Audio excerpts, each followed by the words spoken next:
कथा कहती है कि जिस व्यक्ति को, जिस जीव को भगवान पर विश्वास हो जाता है, भगवान उसकी रक्षा करते हैं।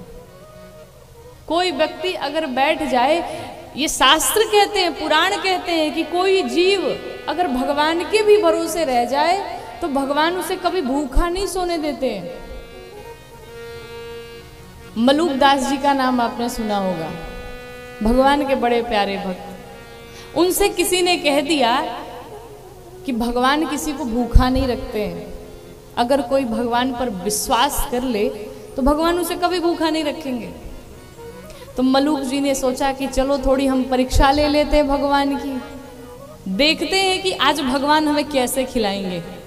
क्या भगवान स्वयं आते अपने हाथों से खिलाने? आज मुझे देखना है भगवान कैसे आते हैं। मलूक जी जाकर के एक जंगल में बैठ गए और एक जंगल में जाकर के पेड़ों पर जाकर के ऊपर बैठ गए। भोजन पानी कुछ नहीं लिया, कहा देखता हूं आज भगवान मुझे कैसे खिलाएंगे, मैं भगवान के भरोसे बैठा हूं। पूरा दिन बीत गया महाराज, कोई नहीं आया। अब मलूक जी सोच रहे हैं दिन तो बीत गया, रात बाकी है, क्या हो सकता है, क्या भगवान सचमुच आएंगे? तब तक एक बुढ़िया मैया आई वन में गाय चराने के लिए, और गौ मैया को चराने के लिए जैसे ही आई तो उन्होंने पॉलीथीन में रोटी और अचार रखे थे कि चलो गौ मैया को चराते चराते अगर भूख लगेगी तो मैं खा लूंगी। मैया आई और जिस पेड़ के ऊपर मलूक जी बैठे हुए थे उसी पेड़ के नीचे रोटी और अचार छोड़ के चली गई। अब कारण जो भी रहा वो मैया वापस नहीं आई। जब रात हुई तो कुछ चोर आए, 4-5 चोर आए। उन चोरों ने जो सोने चांदी चोरी किए थे कहा चलो भाई बंटवारा हो जाए, इतना सोना तुम्हारा, इतना सोना तुम्हारा, इतना सोना तुम्हारा, बंटवारा हो गया। चोरों ने कहा कहीं ये रोटी और अचार रखा हुआ है, भूख तो हम सभी को लगी है, चलो खा लेते। एक चोर ने कहा कहीं ऐसा तो नहीं कि ये रोटी अचार हम सबको फंसाने के लिए रखा गया है, पता चले कोई इसमें जहर मिला करके रखा हो और हम तीनों को देख रहा हो कि जैसे ही ये रोटी अचार खाएंगे, ये जहर खाएंगे, मर जाएंगे और जो हमारी सोने चांदी जो संपत्ति है वो हम लेकर के वापस हो जाएंगे।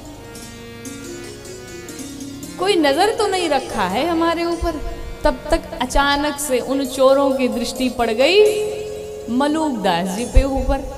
अरे राम, ये देखो ऊपर बैठा हुआ है, ये हम लोगों के ऊपर नजर रखे हुआ था, इसी ने अचार और रोटी रखी है।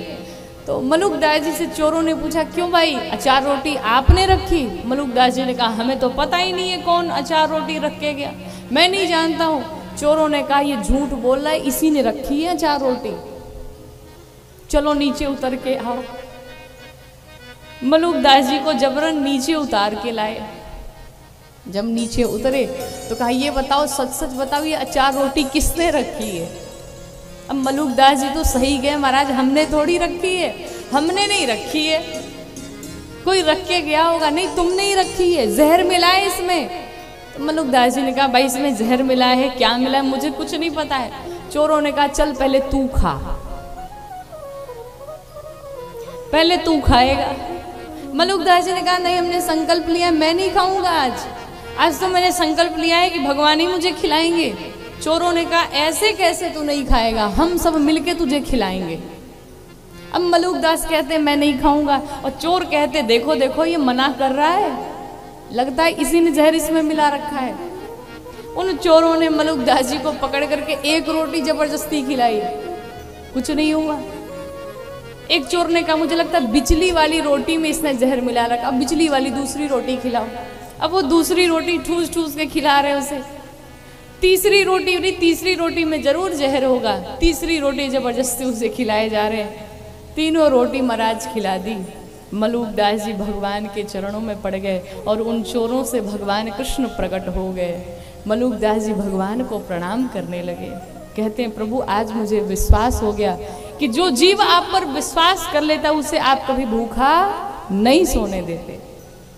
सिर्फ विश्वास होना चाहिए। बोले भक्तवत्सल भगवान की। तो देखिए भगवान स्वयं नहीं आते हैं, भगवान एक माध्यम बना करके भेज दिया। मलुकदास जी को था कि देखते भगवान कैसे खिलाते हैं, और भगवान ने चोरों के हाथों 3 रोटियां खिला डाली। तो भगवान की अद्भुत अद्भुत लीलाएं हैं। इधर सुतीक्ष्ण जी भी कहते हैं प्रभु मैं जानता हूं कि मैं तपस्वी नहीं हूं, मेरे पास जब तप अनुष्ठान कुछ नहीं है, लेकिन हम जानते इतना मुझे पता है कि जो भगवान के चरणों में विश्वास कर लेता है, भगवान उसे अवश्य एक ना एक दिन दर्शन जरूर देते हैं।